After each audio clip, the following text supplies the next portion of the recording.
देश के रुपया में खाना खाएगा, कपड़ा देगा, मेडिसिन देगा। एक दामाद है ये लोग। जल्दी जल्दी भागो नहीं तो जो करना है सरकार करेगा।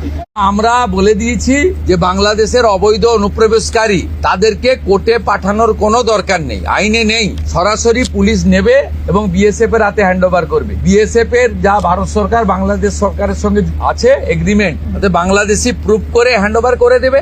আমাদের জেলে 3 মাস 6 মাস 2 বছর রেখে আপনার চাল, আপনার ডাল, আপনার তেল, আপনার মাছ, আপনার ডিম, আপনার কাপড়, আপনার মেডিসিন ওদেরকে দেবো কেন?